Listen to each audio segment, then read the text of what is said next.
Hey, what's up, guys? Welcome back to Guys That Magic. It's me, it's Steven. I'm here again hosting this awesome deck upgrade with Riley. Riley, say hello. Hello, hello. This time, featuring Celes, we got the $300 upgrade. I'm super excited for this one. I do love Terra, but Celes seems like way more fun and just one additional mana, so I'm super excited about this. Riley, how are you feeling? I honestly completely agree with you. I think that she is absolutely insane, a complete powerhouse. I don't want to say go pick up this deck to play around with Celeste because I think that she's very different and probably doesn't use as many Final Fantasy cards, but oh my goodness, this is such an amazing creature. Yeah, I think this deck just hums right out of the box, especially with Celeste at the helm, so I can only imagine just putting some money into it, what this is going to do. Oh yeah. All right, well, before we get into it, let's talk about Celeste some more. I could listen to you talk about this card for days, so please give me a little brief moment here. All right, well that's some competition. I guess I got to make this YouTube video last for days. Yeah. I'm not going to do that. Celeste Rune 24 hours later. we could. Celeste Rune Knight is a red, a white, and a black for a legendary creature, human wizard knight. She is a 4/4 and says whenever she enters, discard any number of cards, then draw that many cards +1. I love that effect. She also says whenever one or more creatures you control enter, if one or more of them entered from a graveyard or was cast from a graveyard, put a +1/+1 counter on each creature you control. This is mass reanimation. She's a wonderful card draw outlet. She is excellent at being able to fuel your graveyard, and she builds your board up incredibly quickly. This is everything that I love.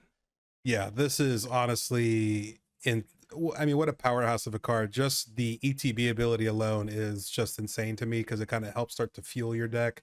So it's a really good effect, and being 4 mana I think is, I'm usually like a 3 mana kind of guy, but this is awesome. Oh yeah, and especially too since you're going to be drawing not only equal to the number of cards that you discarded, but +1. If you love your hand, just have her ETB and she draws you a card.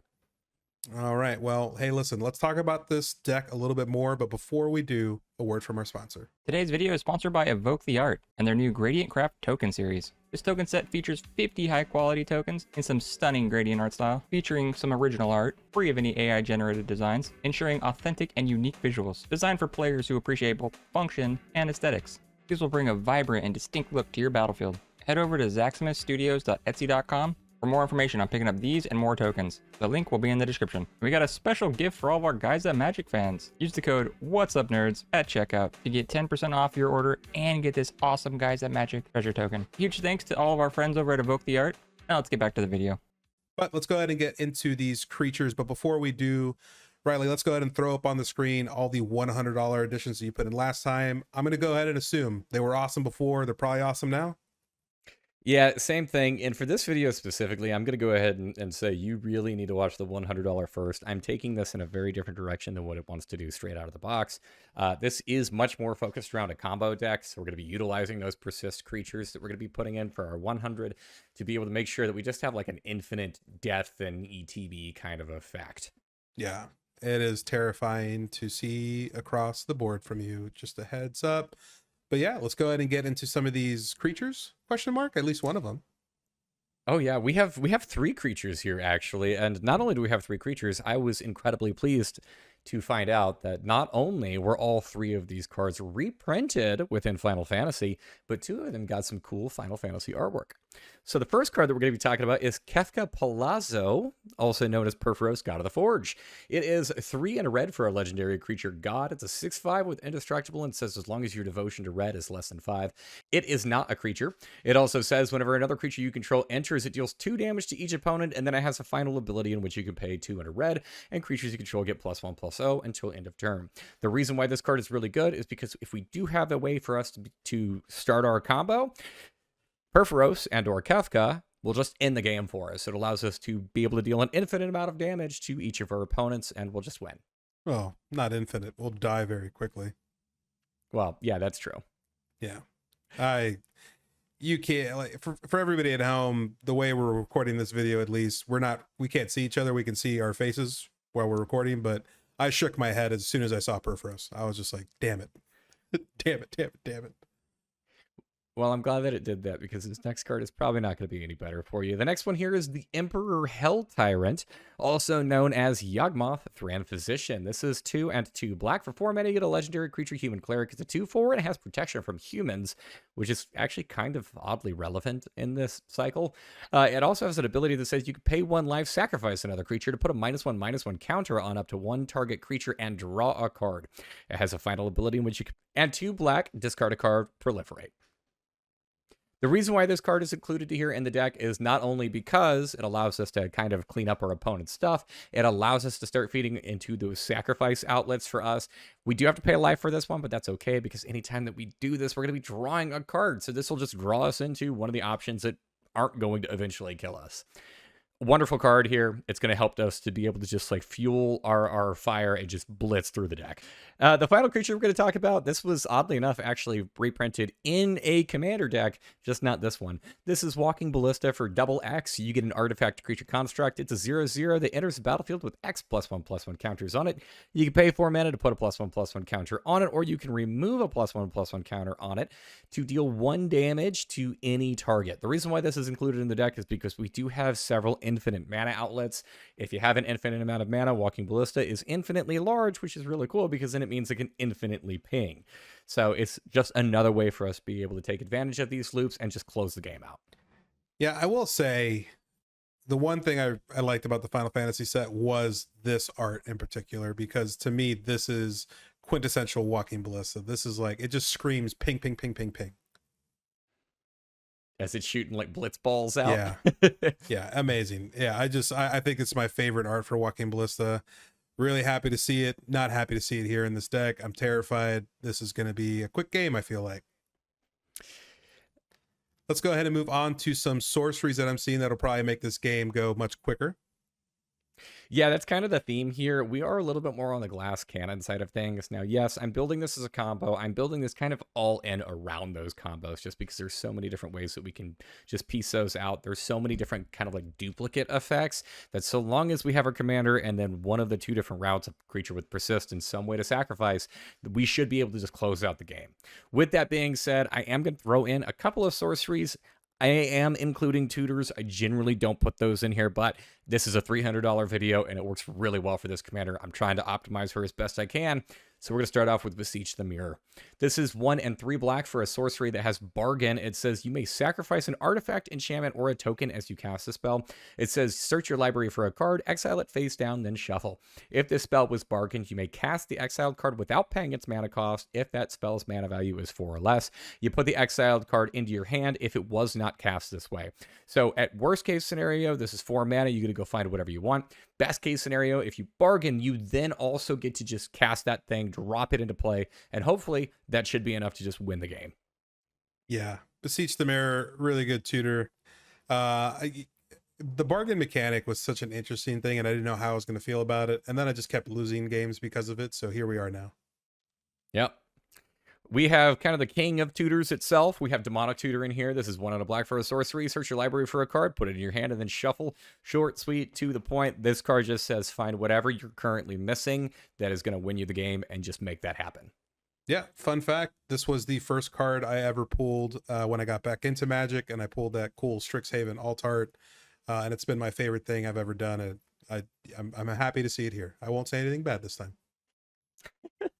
And then our final tutor is Gamble. For a single red mana, it's a sorcery. Search your library for a card, put that card into your hand, discard a card at random, and then shuffle your library.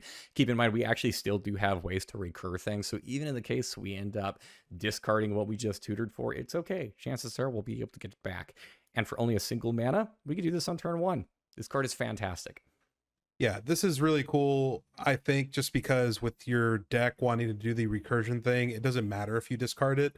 I feel like that's normally the really bad thing about Gamble, and probably why I hate it the most. When I cast Gamble, immediately that card's discarded. But when my opponents play it, they never do. So here we are. But yeah, great include in this deck just for that fact that you are Mardu, you're Reanimator, you want stuff in the graveyard to bring it back. So even if you don't, it's good. So it is good.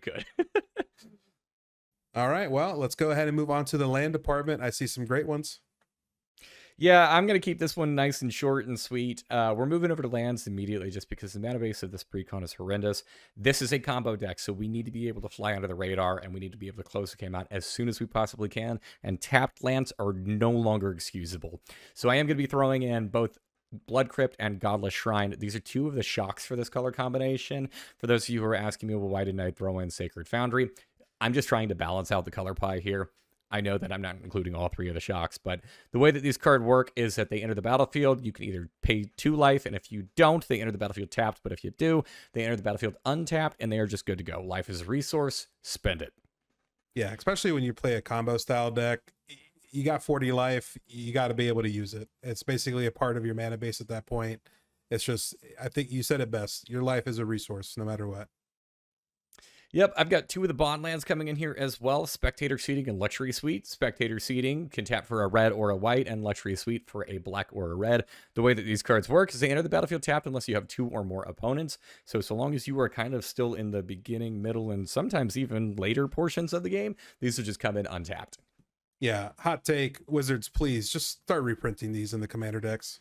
Like, Yes, please. please. I've got Savai Triome here. This is a land that is a mountain, a plains, and a swamp. It does enter the battlefield tapped, and I know I just talked about how speed is important, but it's got cycling of 3, which allows us to be able to discard it and draw a card. This is really cool because this, once again, is a deck that is capable of generating ludicrous amounts of mana, so cycling is actually kind of neat here in the case we need to just like pitch this off to hopefully draw something a little bit better. But there's really no better just like turn 1 land to play than knowing that all of your mana is just going to be online later on. Yeah, plus I really do enjoy the cycling 3 on this card, even though, yes, like you said, it does come in tapped. When you draw this in the late game and you have a ton of mana at your disposal, nothing feels better than just basically it's like you just have 2 card draws that turn. Yep. And then the final card that we have here is Sundown Pass. It says it enters battlefield tapped unless you have 2 or more other lands. Doesn't care about whether or not they're basic lands or anything like that. It taps for either a red or a white. So as long as you are making this your 3rd and or further on land drop, this card is good to go. So yeah. I love this cycle. Yeah, this cycle of lands, I usually always put these in my decks just because the tap lands that check to see if you have 2 basics or 2 or fewer lands. Like, I never understood why they called them fast lands. I think that term is specifically used for standard. I think in commander that means nothing. Yeah. All right, well, that looks like it's going to be all the additions. Let's go ahead and move on to the removals because obviously we added some fun cards, but like I always say, this is a 100 card format in commander, so we do need to go ahead and make some cuts, sadly. Let's go ahead and throw up on the screen really quickly all the removals from the $100 video. And like Riley mentioned earlier, do go ahead and check out that $100 video. It is pretty important to watch that one first and then come back right over here, come look at our beautiful faces, and we'll just continue from this point. It's fantastic. But Riley, with all those cards on the screen right now, are you bringing anything back? Nope. Everything that was cut for a reason because it just doesn't fit what we're doing anymore. And, well, it's staying cut. All right, let's go ahead and move on to these other cards that gotta go. Yeah, I'm not going to lie. Removing cards for this deck was not much of a challenge. The first card that I'm going to talk about here is Scion Vengeful Samurai. He is 6 and a white for a legendary creature human samurai. He's a 3/3. Says that he costs 1 less to cast for each creature card in your graveyard. He's got double strike. It says whenever one or more creature cards leave your graveyard, put a +1/+1 counter on Scion. He's a big dumb beater. I apologize. That's really all that he's capable of doing. I know that he's going to end up costing less than 7, but even just drawing this, looking at this card with that mana value, it hurts me. And I need to be so much faster with this deck. So he's going to get cut. Interceptor Shadow's Hound is 2 and 2 black for a legendary creature dog. It's a 4/3 with menace. It says assassins you control have menace. And whenever you attack with one or more legendary creatures, you may pay 2 and a black. If you do, return this card from the graveyard to the battlefield, tapped and attacking. Super cute ability there. I don't care about getting in for an extra 4 damage. This just doesn't do it.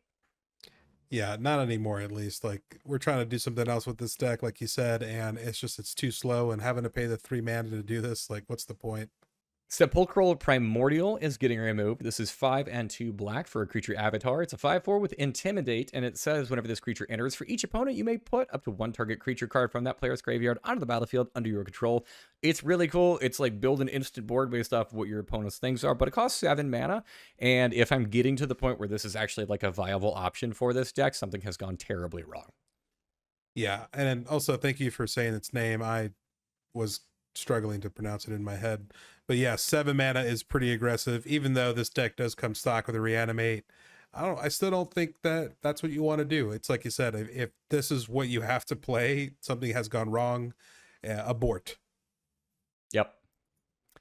Speaking about abort, that kind of feeds into our next one. It's kind of a creature, kind of not. It's the Falcon Airship Restored. It's 2 and a black for a legendary artifact vehicle. It's a 4/3 with flying. It says whenever it deals combat damage to a player, you may sacrifice it. Whenever you do, return target creature card from your graveyard to the battlefield. As another ability in which you can pay 4 and a black to return this card from the graveyard to the battlefield tapped, and it has a crew of 2. This is just very slow, very clunky. It's cool that it's capable of returning something, but I don't want to have to jump through all those hoops to do it. Too many hoops. This is a $300 video, baby. We ain't doing that no more. Speaking of things we're not doing anymore, I see an instant and a sorcery cutting. Yep, one of each. The instant being Espers to Magicite. This is 3 and a black for an instant that says exile each opponent's graveyard. Whenever you do, you choose up to 1 target creature card, exiled this way. Create a token that's a copy of that card, except it is an artifact and loses all other card types. Same kind of thing. It's cute. It's like, it's this recursion from other people's yards. I don't like these kind of effects, even in decks that are a little bit more, I would say, slow, just because I don't necessarily always get to get something cool out of this. Sometimes I'm exiling their graveyard and I don't know, creating a copy of like a 2/2. Yeah, it's a little random. Sometimes I think we say it a lot in our other videos. The ceiling is really high, the floor is extremely low. Yeah, and that's kind of the same reason why I'm going to be removing the sorcery, Rejoin the Fight. It's 5 and a black for 6 mana. You get a sorcery that says mill 3 cards and starting with the next opponent in turn order. Each opponent chooses a creature card in your graveyard that has not been chosen. Return each card chosen this way to the battlefield under your control. I don't want this kind of an effect. We're not going to get to this point where this should be an option. Yeah, I think you said it best with the primordial that I will not try and name out loud on this video. All right, well, looks like we're already at the land department, so let's go ahead and talk about these land removals. I definitely understand why these 2 first ones are getting cut. Yeah, the first card here is Demolition Field. It's a land that can tap for a colorless. You can also pay 2 mana, tap, and sacrifice it is to destroy target non-basic land that opponent controls. That land's controller may search their library for a basic land card, put it onto the battlefield, and then shuffle. You may search your library for a basic land card, put it onto the battlefield, and then shuffle. It's a cool card in the case you need to blow up some of your opponent's like pesky lands. If you're starting to play more with higher power and this becomes more of a problem, Demolition Field is not the option that I would throw in first.